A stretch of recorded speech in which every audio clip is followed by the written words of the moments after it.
Welcome back to Rally Cayman. Last time, Nate and Alex refreshed the engine and threw it back in the car. Now they're moving forward to focus on cooling and induction. Both these systems need complete overhauls. The radiators can't be in the front bumper, and the air intake can't suck in gravel dust. Redesigns like this are experimental one-offs, so Alex will have to design it all in-house. So Alex, you spent the whole morning taking apart the entire front of the car. Where are we gonna put the radiators on this thing? Because we've kind of decided that over here, ditch hooking, actually I should say Wyatt kind of decided, they don't work over there, as Wyatt took out every ditch and filled it with snow. And what are we gonna do? Like, there's not a huge amount of room here. What are your ideas? We're gonna somehow mount maybe a big CSF version of this, or two of these somehow, not sure yet. But basically here and over here, maybe we'll have to get smaller ones. We might do one big one laying down. So really the next steps are linking into the master scan data that I have for the car. I already scanned the frunk and already have it aligned with the rest of the car and the hood. So we just have to scan out of the frunk and where we now have all this room after removing the radiators. If we made the air outlet anywhere in this vicinity, the air is just going to spill over the side of the car. It's going to avoid this region of high pressure, come down here, and it'll just end up getting sucked back into the engine through our side intakes. So we either put a roof scoop intake, which is badass, or we put little strakes, just like an E9 Batmobile had, or like the new 992 GT3 RS has. Either way will look sick, and it's kind of a minor detail, but it needs to be figured out now. So decisions we make up here affect decisions that need to be made later down the road. Absolutely. Today we're going to be taking off the plenum. This is called the plenum on this car. We're going to be removing it, figuring out how many crustified hoses there are that have been baked from the engine bay, and then also we're going to be installing. We're going to be putting in place and clocking the super sexy IPD plenum, and then after that I can scan it, and that will be the very start of designing the Hengst Filtration super baller intake for the car. So let's get started and see how many hoses break. All right, well, that's the easiest way to get that off. This is what we're gonna replace with IPD parts, and then there's a silicone hose that goes down to this connection. The new GT3 throttle body actually bolts directly to the IPD plenum, which looks sick. Hey, look, another thing. Whoa, dude. The second build? Yeah. The second one, right? Yeah, we'll do rally car number 2. Yeah.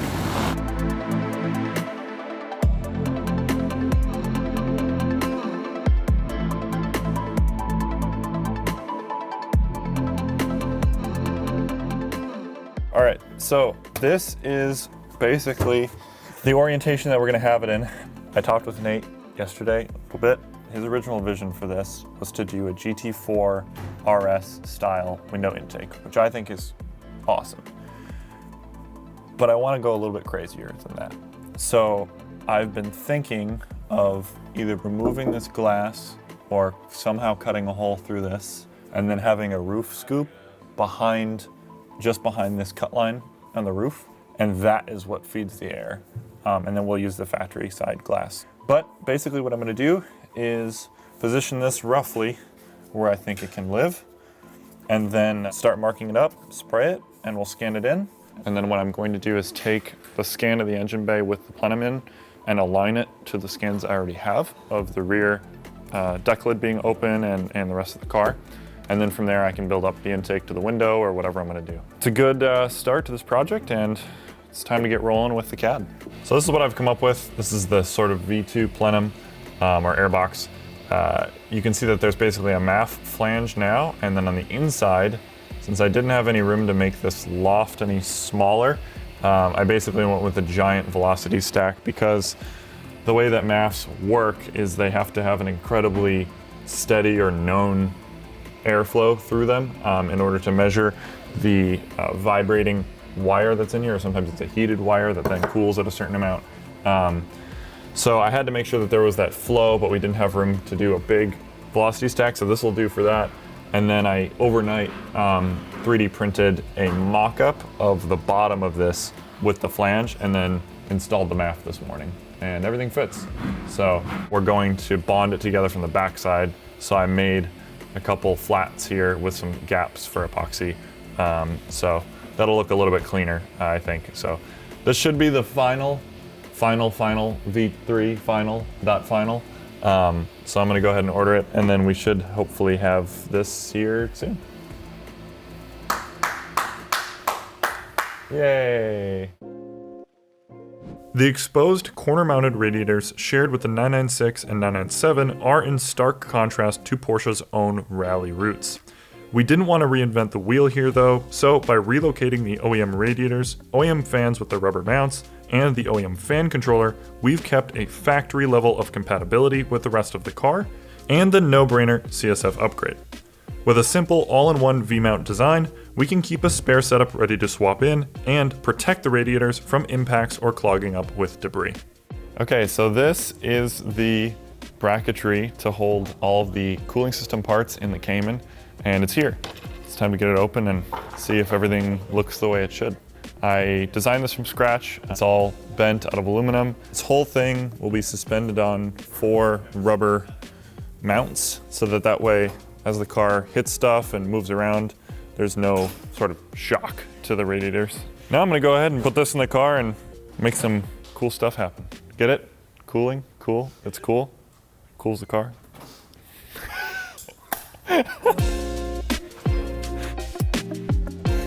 It fits. 3D scanning for the win. It's really a testament to CSF that these fit in here at all, because it was obviously all designed off of the stock radiators.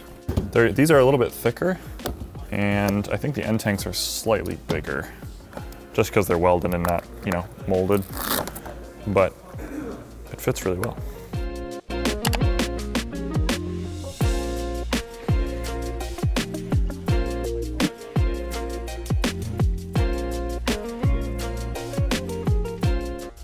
Oh yeah, look at that squish. It's perfect. I love when parts show up dimensionally correct, because then I just put it together. What hopefully you're about to see is me pick both the radiators and all the fans up and put it all in the car on the bushings in one take. So I've already put in the rubber mounts. Now I can just take this and drop it in.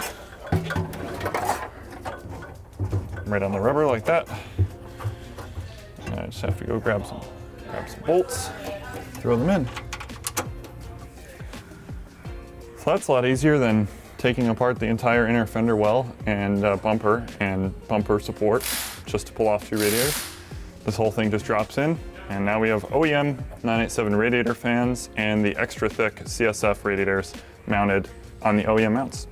So the next step with this cooling system is to make the duct, which will go from basically the radiator fans, these 4 bolt holes, up and through the hood.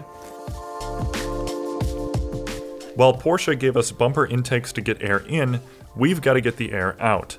Staring at a vision in my head of hood ducts and a 992 GT3 RS, it was time to create all of the surfaces in CAD necessary to bring this vision to life. We're just gonna toss this in real quick just to see how she fits. So I'm gonna scratch all of our new paint. All this is PA12 nylon, and it's about 5 millimeters thick at its minimum. So it should be extremely rigid and also be able to take the heat. The upper parts we're just gonna print out a PETG on a normal, desktop printer. We scanned the hood in different positions, and combining that with the model we already had of our cooling system, we made a set of hood-mounted ducts that can seal up to the V-mount outlets. The best part is, since we had a scan of the whole car, we could contour these vents to the body lines and assist the air in going around the windshield and not over it into our future roof scoop. This might not work perfectly, but remember, the difference between screwing around and science is writing it down. We've pretty much got the whole front end of this cooling package figured out for the Cayman. The last part though, and probably one of the most exciting, is this. This is the hood vent, and we actually printed it right here on my desk. But basically this will allow us to extract air just to the right and left of the windshield, and that'll allow us to get extremely good front-end cooling without it being down low by the tires, by the rocks and stuff like that. So now I'm gonna try to get this off of this 3D printing build plate, and we'll move on to cutting the hood. But this really is gonna be the difference between turning away from a gravel road versus bombing through it.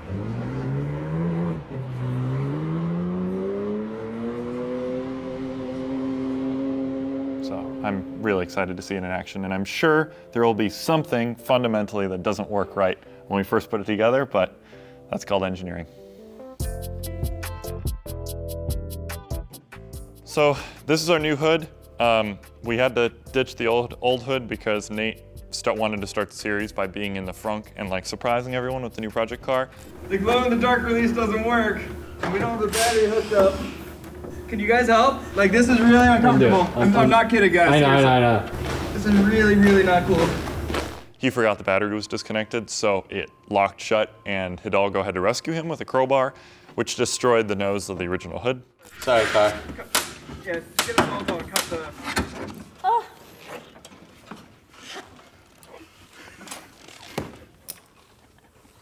Dude, my hand is on this release so far, and then I'm trying to pull the cable with my finger. I'm like pulling this thing. I'm like, oh my god, I'm fucking here. I'm gonna use the 3D scan I have of that hood, design some 3D printed jigs that will go up to these features, and then use them to trace out where I need to cut. So I'll jump into the CAD, design everything.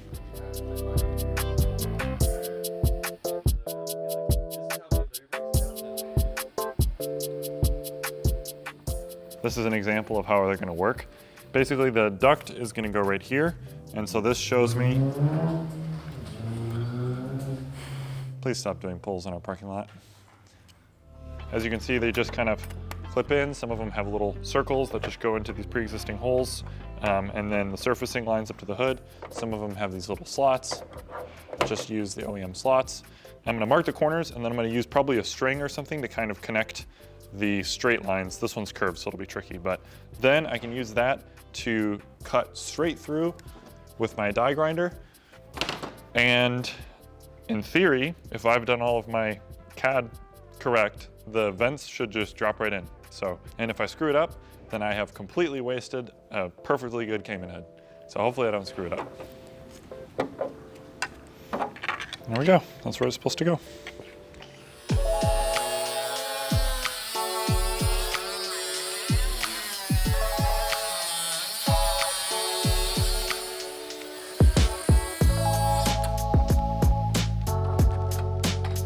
There we go.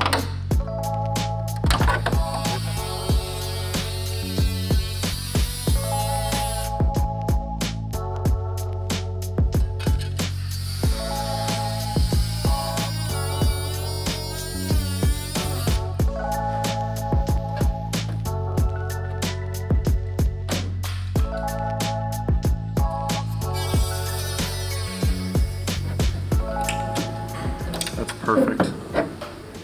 That is absolutely perfect width.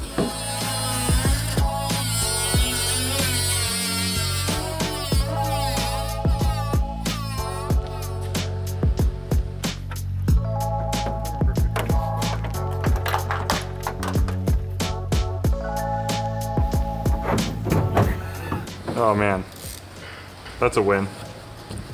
That's a win, dude. Yeah, that looks really good. That's so sick that that worked.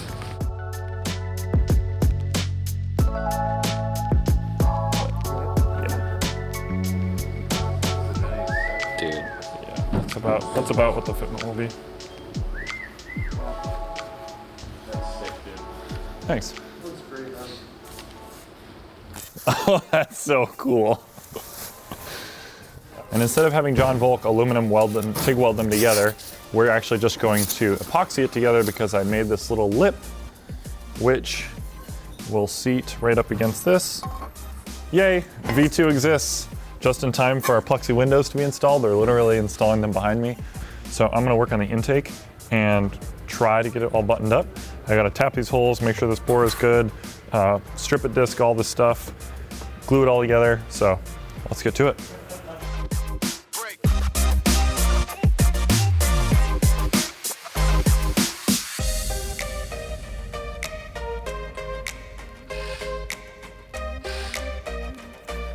That is a MAF in the airbox.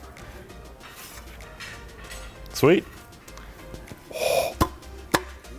Look at that. Okay, so I think we sand it, then we put the thing on, clean it, then, okay. It's one step at a time.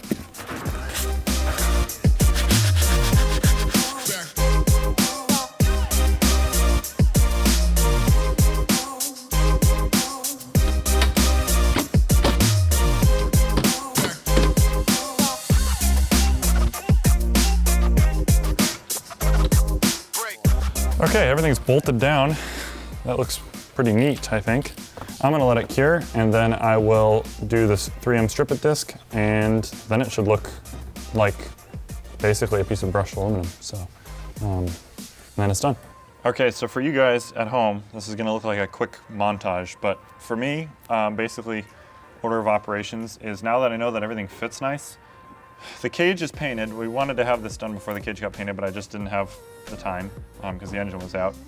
But these little steel brackets here, they've rusted a little bit and they're a little bit dirty from sitting. So I'm basically gonna wire wheel them, make them super clean.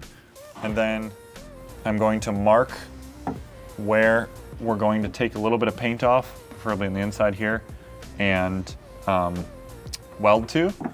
And then we'll hold this in place so everything is nice and straight.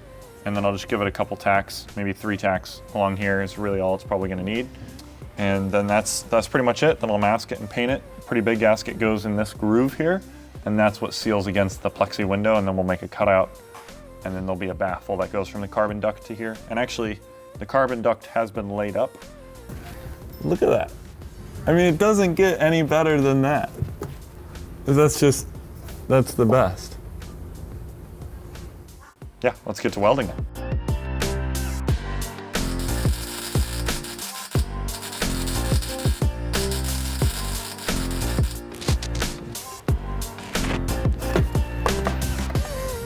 Beautiful. All right, so then the aluminum part will clamp down on that, holding the filter in place, the correct direction, nice and flat. That looks sweet. Just all assembled like that.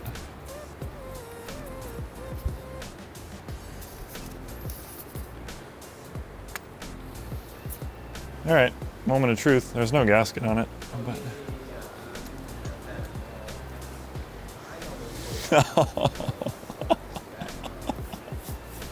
yeah, that's pretty cool.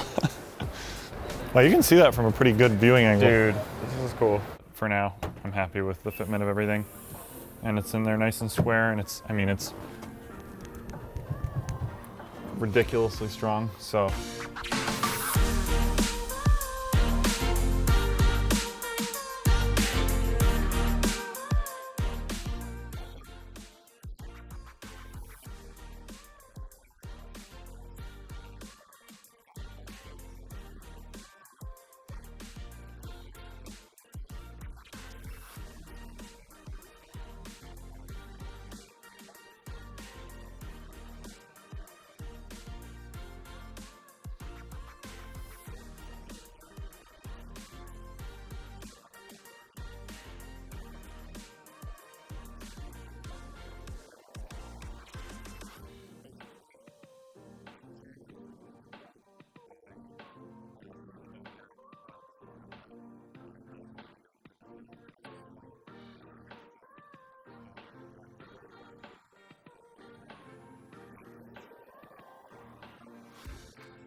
So I'm gonna let this cure out. I've got a bunch of other parts to sand.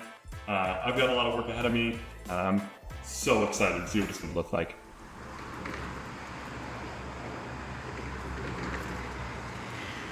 So in the back, where the engine usually would be, there's basically this giant, stupid plastic tube that comes off the engine and does a bunch of stupid plastic tube stuff. Comes down into some soft lines.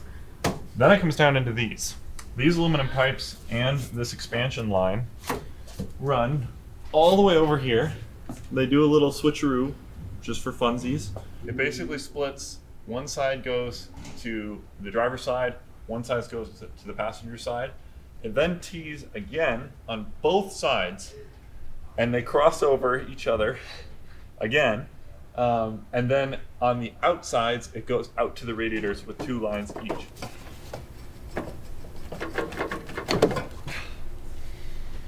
Look at that. It's not a good design, folks.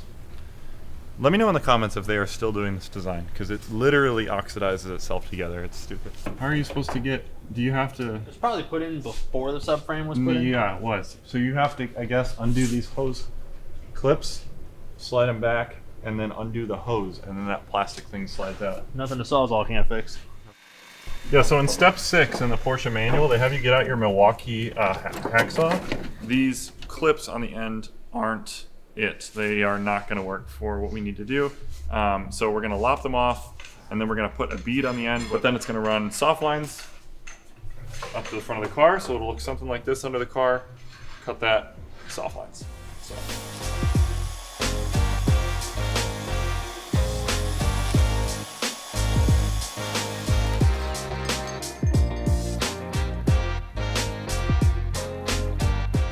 So, I don't know what Porsche was thinking. M96s, I think, Boxsters, yeah, like first gen, got, I think, a metal version of this.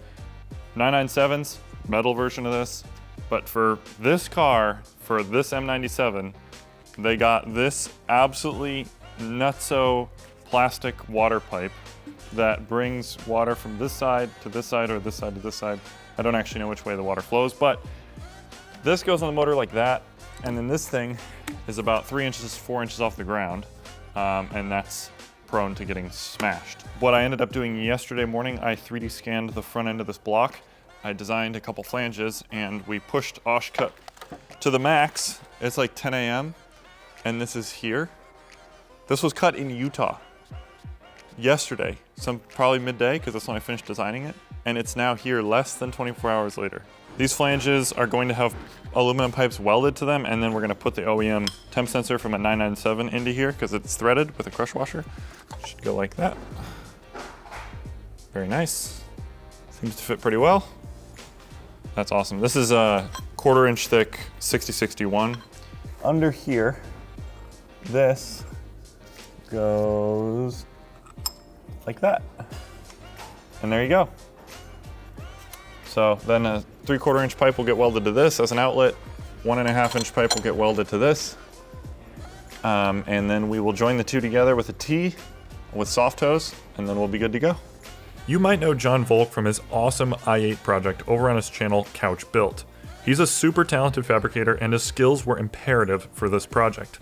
Whenever we needed some pesky aluminum parts welded up, he was there for us. John Volk did a fantastic job welding this up. The only caveat is the Cayman uses this coolant temp sensor. It clips in to this port right here, which is all slick, except it makes it impossible for us to put this into a piece of aluminum. So I went ahead and found the 997 M97 coolant temp sensor, which has an M14 by 1.5 thread and a crush washer so we can face seal it up against this aluminum here. So I'm gonna mark this, pilot it, drill it out, tap it, install this, and then Reinzo seal, and then we should have our cooling flange. There you go. With the cooling system essentials and ducts mostly figured out, it was time to get air moving into the frunk and make the system up to the Cayman's bodywork.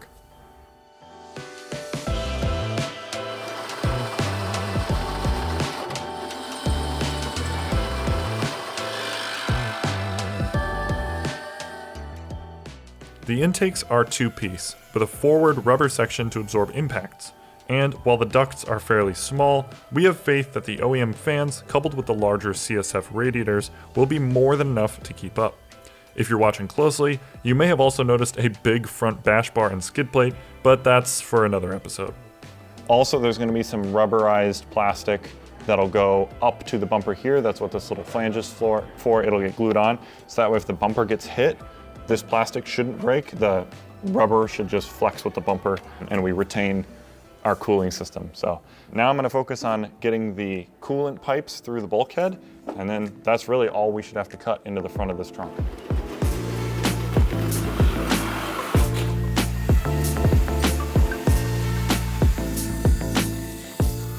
I will paint this eventually, I promise. So that's the two holes for these 1.5 inch coolant pipes done. They're gonna sit like that, and I made the holes a little bit larger than these just so that we can put a grommet on the outside, and so you can fit the long end through this way instead of having to snake through under the car. Like that. There you go. With the tubes in place, she drops right in. And there it is. Yeah, I'm pretty happy with that. Back to the rear of the car, John showed up with our perfectly welded aluminum bungs. Of course, I probably should have told him to weld the right ends. Oops. All right, so now this one is gonna go over here. Damn it. That is definitely the way it's supposed to go. And it's definitely backwards from what I had John weld. I think I can actually cut this off and then we can just use that. Let me give that a shot. Worst case scenario, I just destroy the hose.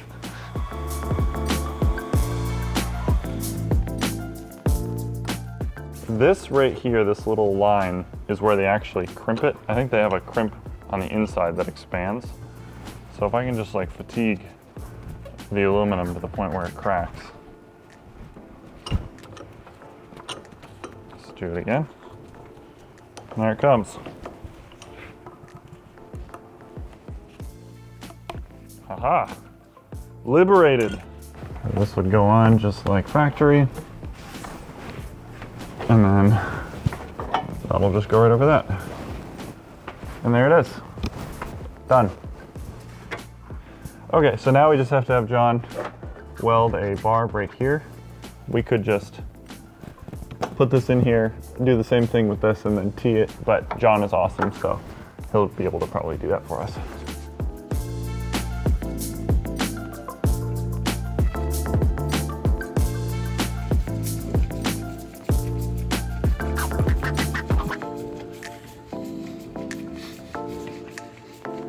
I'm a normal guy.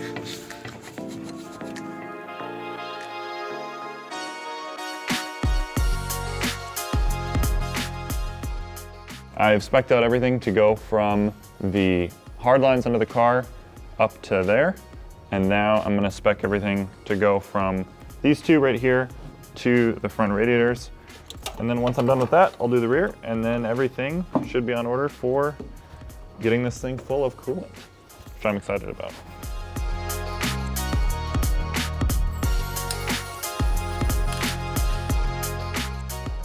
So this is my Lego kit for this Monday morning. I'm basically just going to piece everything together. I'm gonna put all these couplers together with our special hose clamps. These hose clamps, if you're not familiar, are rated for soft lines specifically. So they basically have a liner on the inside to keep this surface here from abraiding these tubes. So we have a bunch of these, a bunch of these, a bunch of these, and I'm going to throw it all at this car, and hopefully by the end of the day, we will have a completed cooling system. So let's get to it.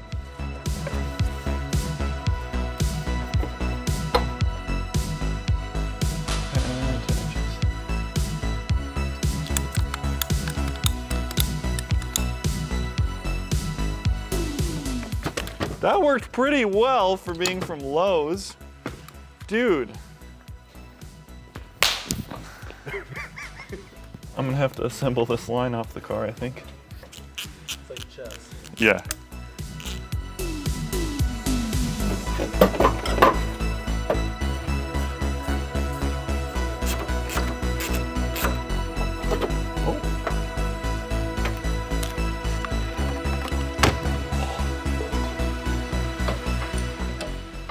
So if I just P-clip it in the right spot, we'll dodge the steering rack and the sway bar, which is great because both of those move all the time. You can see I have my 45 here, and that's gonna go to a coupler. I'm gonna have a little leg of straight here, and then a 45 on this one with another coupler. And that'll run both of our radiators in series. All right, you know, it's not super pretty, but I think it's gonna work really well. So this T is just gonna fit through here like so and basically butt up against there, which puts this 45 at a really nice trajectory through here. And then we're gonna take another 45 and just go from here to here with one of the Pegasus couplers, which is sweet. And it'll be nice and tucked up so our skid plate can fit nicely under here. So we're gonna have a really tucked up OEM style solution, but everything is metal and easily serviceable with hose clamps. So there you go. I have no couplers left in any boxes. I need one 90-degree coupler. The last one.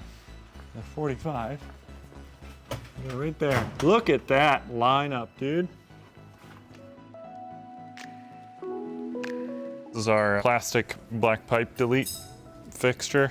Uses a 997 coolant temp sensor for an M97. The problem is we don't have time to machine the gasket groove into here. I would love to chuck it up in my router and do it, but I just don't have time to set everything up. So we're just gonna use Rhinzoplast around the edge. I Scotch brighted the block and this, cleaned them both with brake clean, and it should be fine. And if it's not fine, then I don't know what we're gonna do. I think it'll be fine.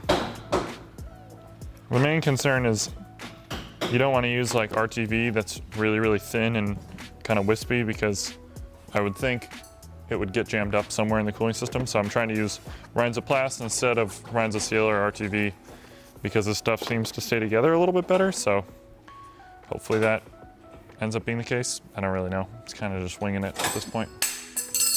Exactly. That's how we're all feeling right now, I think. Ooh, that feels good. That's some good squish.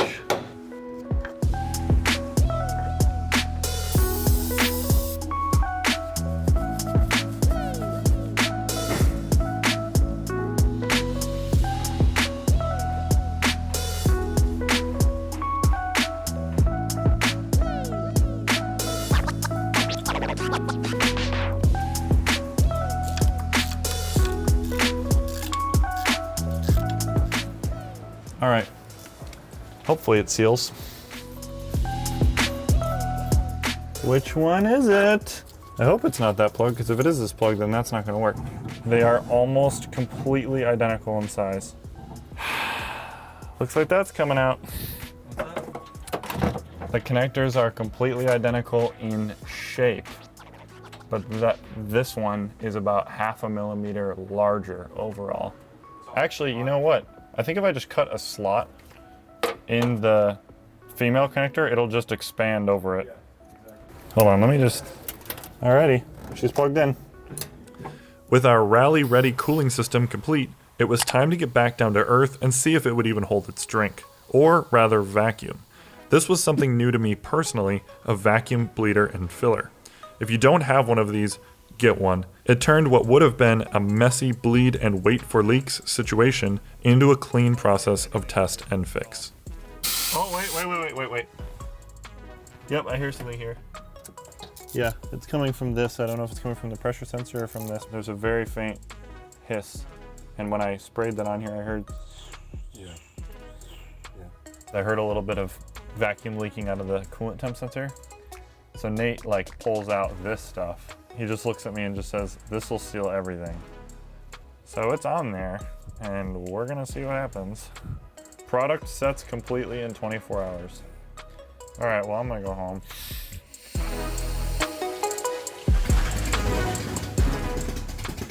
Don't worry, we still had to make a mess at least once, especially when the Rhinzo-Seal found out that we were in a hurry. Yeah, but it's also leaking from this flange. Okay, well, Rhinzoplast, Not the move. attempt number 1, fail.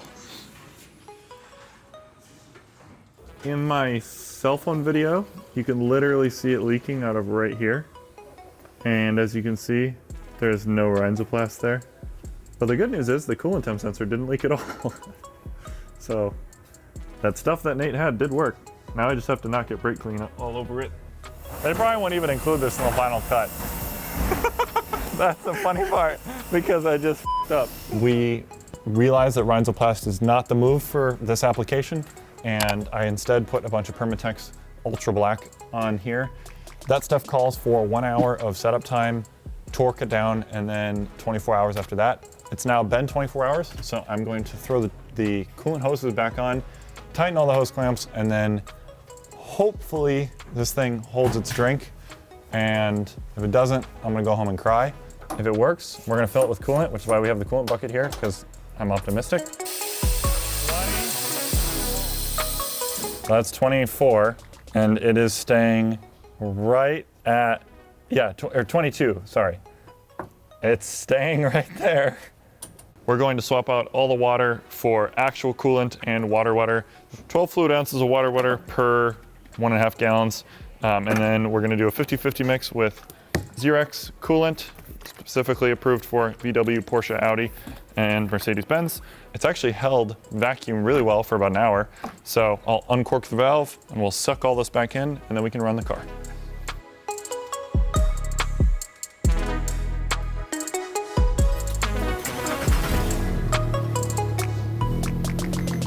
As you can see, 23 degrees Celsius. So that's room temperature. None of the coolant has left the motor yet. And what'll happen is once the thermostat opens, it'll send a spurt of hot coolant through here for a second, and all this will start to come up to temp. Thermostat opened for just a second, and now it's starting to climb at the front coolant pipe. There you can see that's the OEM 987 fan working with the OEM fan controller. Right here, there's a little bit of airflow, but right here, there's way more. So it does actually pull it over a little bit. But the biggest point is that it works. So it's pretty sweet. This morning's objective is to get this thing mounted to the car. I designed these little blocks. They're solid PET.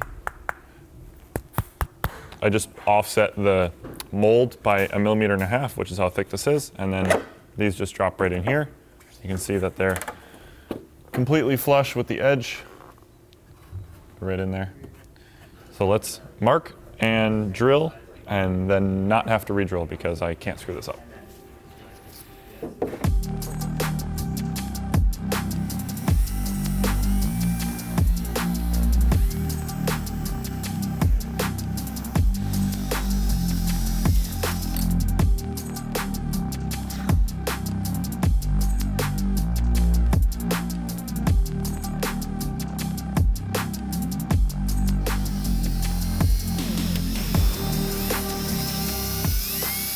I have just come up with an idea. If we put double stick tape on this piece right here, and then we put it in place, and then I take the bolts out, and I remove this, then we should be able to go in and drill the holes. That's what we're gonna do. I'm just gonna lift this off. Look at that. That worked really well. I'm totally doing that in the future. All right, now I just have to not screw up.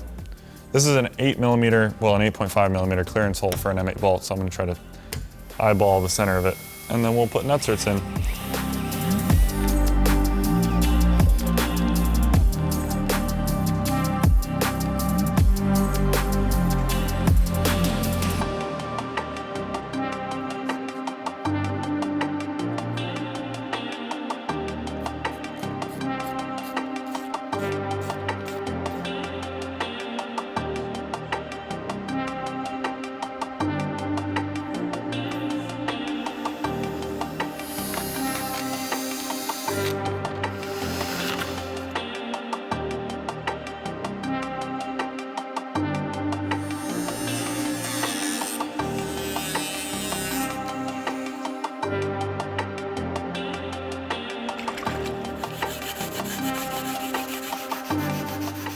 this is cool, but water is going to go right into the motor. So I'm just going to put this little edge seal around here just to kind of act as a little bead, so that way water tends to go around. And then we're going to leave small gaps in between the double stick tape that's on the back side of the scoop, and that's hopefully where water will drain out, because otherwise it'll just pool in here. I love how few fasteners are visible to hold this down. Oh yes, perfect. The primary purpose for this roof scoop intake is not horsepower or dynamic supercharging or anything like that. It's purely for protection and keeping dust out of the intake tract. So this part has these little tiny indents here, which thankfully McMaster-Carr has the CAD for all their screws online. So these stick up about 5 millimeters. These have about a 6 millimeter spacing on them. And then that way when you install this, it kind of self-registers and doesn't just fall right off. It also allows us to close this and take a look at it for the first time, all assembled. Yep, that's cool. Wow, that's actually really cool. With the roof scoop complete and the custom cooling system sealed, the Cayman is starting to find its rally car shape. But to be a true rally car, it needs a serious suspension overhaul. A robust rally coilover is key to being fast on the dirt, and there's a lot to change to fit large struts under a road car. On the next episode, Nate and Alex dive headfirst into the new suspension design.